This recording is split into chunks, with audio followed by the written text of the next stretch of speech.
MK. Raghavan Kozhikode മത്സരിക്കണമെന്നുണ്ട്. MK. Raghavan കഴിഞ്ഞ എത്രയെങ്കിലും പ്രാവശ്യമായിട്ട് parliamentary തലത്തിൽ അവിടെ നിന്ന് ജയിച്ചു പോവുകയാണ്. ജനസമ്മതനായ ഒരു എം.പിയാണ്. അതെ അതെ. രാഘവേട്ടൻ കോഴിക്കോടുകാരുടെ രാഘവേട്ടൻ.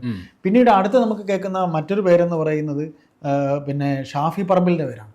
ഷാഫി പറമ്പിൽ വടകര ഇപ്പോൾ എം.പിയാണ്. അപ്പോൾ ഷാഫി പറമ്പിലിൻ്റെ പേര് കേൾക്കുന്നുണ്ട്. പിന്നെ ഷാഫി പറമ്പിലിനെ പാലക്കാട് കൊണ്ട് നിർത്തുവോ രാഹുലിന് പകരം? അല്ല, അതിനകത്ത് ഈ ഷാഫി പറമ്പിലിൻ്റെ മുഖ്യമന്ത്രി സ്ഥാനാർത്ഥിയുടെ പേരിന് വരെ കൂട്ടത്തിലുണ്ട്. അത് ശരി. അങ്ങനെ വരെ ഷാഫി. കാര്യം ഷാഫി എന്ന് പറയുന്നത് ഇപ്പം ഭയങ്കര ക്രൗഡ് പുള്ളറായിട്ടുള്ള ഒരു കോൺഗ്രസ് യുവ നേതാവാണ്. കാര്യം CPM-ന് ഇല്ലാത്തതും കോൺഗ്രസ്സിന് ഉള്ളതുമായിട്ടുള്ള ഒരു നേട്ടമെന്ന് പറഞ്ഞാൽ കോൺഗ്രസ്സിനകത്ത് യുവ നേതാക്കളുടെ ബാഹുല്യം വളരെയധികമുണ്ട്. ഇപ്പം എന്തുകൊണ്ട് രാഹുൽ മാങ്കൂട്ടത്തിനെതിരെ ഇത്ര സപ്പോർട്ട് കിട്ടുന്നതെന്ന് ചോദിച്ചാൽ രാഹുൽ മാങ്കൂട്ടത്തിനെ പോലെ ചങ്കൂറ്റത്തോടെ വന്ന് ഇടിച്ചിരുന്ന് കയറി സംസാരിക്കാനും ബുദ്ധിപരമായി സംസാരിക്കാനും ലോജിക്കായിട്ട് സംസാരിക്കാനുള്ള കഴിവ് കോൺഗ്രസ്സിലെ വലിയ യുവ നേതാക്കൾക്ക് ആർക്കും ഇപ്പോഴാണ് പല നേതാക്കളുള്ളത്. ഇപ്പോൾ അബിൻ വർക്കിക്കൊക്കെ നല്ല ടാലൻ്റാണ്. അബിൻ വർക്കിക്കും ഈ രാഹുൽ മാങ്കൂട്ടത്തിനും ഡീൻ കുര്യാക്കോസ്, ഷാഫി പറമ്പിൽ ഇങ്ങനെ ഒരു നല്ലൊരു യുവ നേതൃത്വം കോൺഗ്രസ്സിനുണ്ട്. അതിൽ വല്ലാതെ കണ്ട് CPM-ന് വെറി പിടിച്ചിട്ടുണ്ട്. അപ്പോൾ അതിൽ ഷാഫി പറമ്പിലിനെ പറയുന്നത് ഒരു ന്യൂനപക്ഷത്തിൻ്റെ മുഖമാണ് ഷാഫി പറമ്പിൽ. അങ്ങനെ ന്യൂനപക്ഷത്തിൻ്റെ മുഖമായ ഷാഫി പറമ്പിലിനെ നിർത്തിയാൽ അത് കോൺഗ്രസ് പാർട്ടിക്ക് ഭയങ്കര പഞ്ചായിരിക്കും. അപ്പോൾ അങ്ങനെ ഷാഫി പറമ്പിലിനെ വടകര ഉണ്ട്. ഷാഫി പറമ്പിലിൻ്റെ പേര് പറയുന്നുണ്ട്. അടൂർ പ്രകാശിൻ്റെ പേര് പറയുന്നുണ്ട്. അടൂർ പ്രകാശ് ഈഴവ പ്രാതിനിധ്യം UDF കൺവീനർ അങ്ങനെയൊക്കെ ഉണ്ട്. ഇല്ല, അടൂർ പ്രകാശൊക്കെ കുറേ കാലമായിട്ട് MLA-യും ഇനിയും. പക്ഷെ വേറൊരു കാര്യം എന്നറിയോ, അടൂർ പ്രകാശിനെ സംബന്ധിച്ച് അദ്ദേഹത്തിനേക്ക് എവിടെ നിർത്തിയാലും അദ്ദേഹം ജയിക്കും. അതാണ് കാര്യം. ജയിക്കാനുള്ള മെഷീനറി പുള്ളിയുടെ തന്നെ ഉണ്ട്. അതായത് ഇപ്പൊ ആറ്റിങ്ങിൽ അദ്ദേഹം മത്സരിച്ചു. കള്ളവോട്ടിന്റെ കൂമ്പാരമായിരുന്നു ആറ്റിങ്ങൽ. സമ്പത്ത് എന്ന് പറയുന്ന MP എത്രയെങ്കിലും തവണ അവിടെ നിന്ന് ജയിച്ചത് 1,00,000 വോട്ടിന് അടുത്തവരെ. അതൊക്കെ എന്തുമാത്രം കള്ളവോട്ടായിരുന്നു. അതെല്ലാം വന്ന് അദ്ദേഹം അടൂർ പ്രകാശ് കൈയോടെ പിടിച്ചില്ലേ. ഇപ്പൊ ജോയിയാണ് ആറ്റിങ്ങിൽ മത്സരിച്ചത്. ജോയി ചില്ലറക്കാരനല്ല. ജോയി എന്ന് പറഞ്ഞാൽ തിരുവനന്തപുരം ജില്ലാ സെക്രട്ടറിയാണ്. നല്ല വർക്ക് നടന്നിരുന്നത്. ജോയിക്ക് ഇഷ്ടം ഉണ്ടായിട്ടല്ല പാർലമെന്ററി നിർത്തിയത്. അടൂർ പ്രകാശിനെതിരെ മറ്റൊരു ഈഴവ കാൻഡിഡേറ്റ് എന്ന രീതിയിലും ജോയിക്ക് വർക്കലയുള്ള സ്റ്റാൻഡ് ആറ്റിങ്ങൽ മണ്ഡലത്തിൽ മൊത്തത്തിൽ SNDP വോട്ട് കേന്ദ്രീകരിച്ചായിട്ടാണ്. അവിടെയും SNDP വോട്ട് അടൂർ പ്രകാശ് കൊണ്ടുപോയി. അപ്പം ഇങ്ങനെ നമ്മൾ പറയുമ്പോൾ അടൂർ പ്രകാശ് ഇപ്പം പ്രേമ തുടക്കത്തിൽ പറഞ്ഞ കൊടുക്കുന്ന സുരേഷ് എന്തിന് ഇപ്പം മത്സരിക്കാതെ ഇരിക്കുന്ന നേതാക്കളുടെ എണ്ണം, അതായത് ഒന്നിലും ഇല്ലാത്ത ഇത്തരത്തിൽ ഇല്ലാത്തവർ വേറെയുണ്ട്. TN പ്രതാപനുണ്ട്. എന്തിന് VM സുധീരനുണ്ട്. VM സുധീരനൊക്കെ മുല്ലപ്പള്ളിയൊക്കെ റിട്ടയർമെന്റ് സ്വയം പ്രഖ്യാപിച്ചു പോയ. പക്ഷേ അങ്ങനെയൊക്കെ ആണെങ്കിലും VM സുധീരൻ എന്നൊക്കെ പറഞ്ഞാൽ ഇപ്പോൾ ഒരു മുഖ്യമന്ത്രി കാൻഡിഡേറ്റായിട്ട് പറയുമ്പോൾ ഇപ്പം VD സതീശൻ്റെ പേര് പറയുമ്പോഴും VD സതീശൻ ഇനിയും സമയമുണ്ടെന്ന് കോൺഗ്രസിനകത്ത് പറയുന്നവരുണ്ട്. ഇനിയും സമയമുണ്ട് VD സതീശൻ.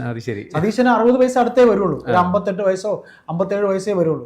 നേരെ മറിച്ച് VM സുധീരനൊക്കെ കേരളത്തിലെ മുഖ്യമന്ത്രിയാകാൻ, അങ്ങനെയാണെങ്കിൽ 36-ാം വയസ്സിൽ മുഖ്യമന്ത്രിയായ AK ആന്റണി അവിടെ തിരുവനന്തപുരത്ത്. അന്ന് ഇത്രയും നേതൃബാഹുല്യമില്ല, അത്രയും നേതൃത്വമില്ല. ഇന്നിപ്പോ നേതൃബാഹുല്യമാണ്. ഒരുപാട് പേരൊന്നും ഇല്ലല്ലോ.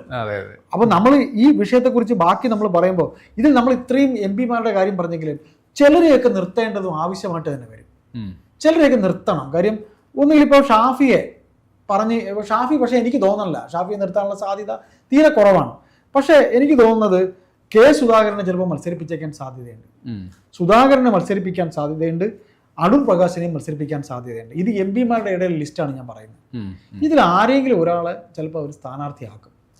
പിന്നെ നമുക്ക് തോന്നുന്നിടത്തോളം മുരളീധരനൊക്കെ സേഫായിട്ടൊരു മണ്ഡലം കൊടുക്കണം. മുരളീധരന് സേഫായിട്ടൊരു മണ്ഡലം, അത് വട്ടിയൂർക്കാവെന്നും പറയാൻ പറ്റില്ല. തൃശ്ശൂരൊക്കെ അദ്ദേഹത്തിൻ്റെ അച്ഛൻ്റെ തട്ടകമായിരുന്നു. തൃശ്ശൂർ ഇപ്പോൾ കോൺഗ്രസിൻ്റെ കയ്യിൽ നിന്ന് പോയി. പിന്നീട് ഈ പറയുന്ന TN പ്രതാപന് കൊടുക്കണം. TN പ്രതാപനും തൃശ്ശൂർ തന്നെ കൊടുങ്ങല്ലൂരോ പിന്നെ പുതുകാടോ അങ്ങനെ ഒക്കെ കൊടുക്കേണ്ടി വരും. VM സുധീരനാണെന്നുണ്ടെങ്കിൽ മണലൂരാണ് അദ്ദേഹത്തിൻ്റെ സ്ഥിരം മണ്ഡലം.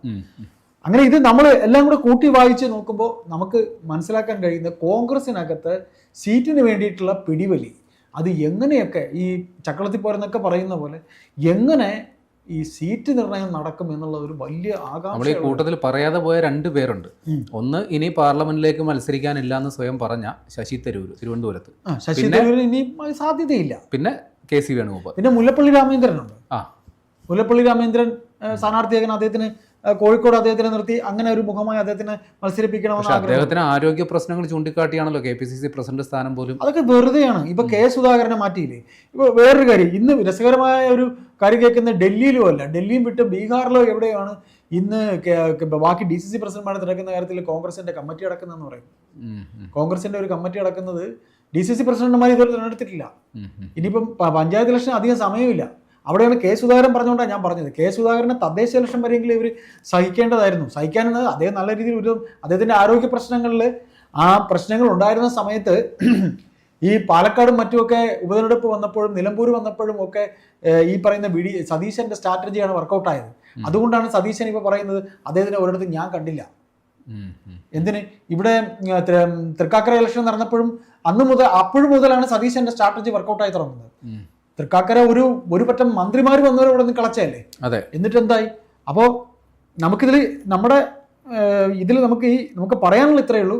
എം പിയിൽ നിന്ന് മന്ത്രിക്കുപ്പായം മോഹിക്കുന്നവരാ നിയമസഭയിലേക്ക് വരാൻ ആഗ്രഹിക്കുന്നവരുടെ എണ്ണം എടുത്താൽ ഏതാണ്ട് 6-7 പേരുണ്ട്. മത്സരത്തിൽ നിന്ന് മാറി നിൽക്കുന്നു എന്ന് പറഞ്ഞ പേര് 2-3-4 പേര് പിന്നെയും വരുന്നുണ്ട്. പിന്നെ നമ്മൾ പറയാതെ പറഞ്ഞു വെച്ച ഒരു കാര്യമുണ്ട്, യുവനേതാക്കളുടെ കാര്യം. യുവനേതാക്കൾ നിരവധിയുണ്ട് കോൺഗ്രസിനകത്ത്. രാഹുൽ മാങ്കൂട്ടത്തിന് ഇത്രയും പ്രോമിനൻസ് ഉണ്ടായതിൻ്റെ കാര്യം. ഇപ്പോൾ വിഷ്ണുനാഥ് യുവനേതാവ് ആണെങ്കിലും വിഷ്ണുനാഥൊക്കെ നല്ല കഴിവുള്ള ഒരു യുവനേതാവാണ്. വിഷ്ണുനാഥ് വരുന്നുണ്ട്, ഷാഫിയുണ്ട്, അൻവർ സാദത്ത് ഇവിടെ അങ്കമാലിയിൽ, മറ്റേ മാത്യു കുഴൽനാടനുണ്ട്, ഡീൻ കുര്യാക്കോസ് ഉണ്ട്. ഇങ്ങനെ ഡീനൊക്കെ ഇപ്പോൾ MP ആണ് ഇടുക്കിയിൽ. ഏതായാലും നിരവധി യുവനേതാക്കൾ, അബിൻ വർക്കി, അങ്ങനെ ഒത്തിരി പേര് അതുണ്ട്. അപ്പം നമ്മൾ രാഷ്ട്രീയ വിദ്യാർത്ഥികൾ എന്ന രീതിയിൽ എനിക്ക് തോന്നിയിട്ടുള്ളത് ഈ യുവ നേതൃനിരയെ കോൺഗ്രസ് കൊണ്ടുവരണം.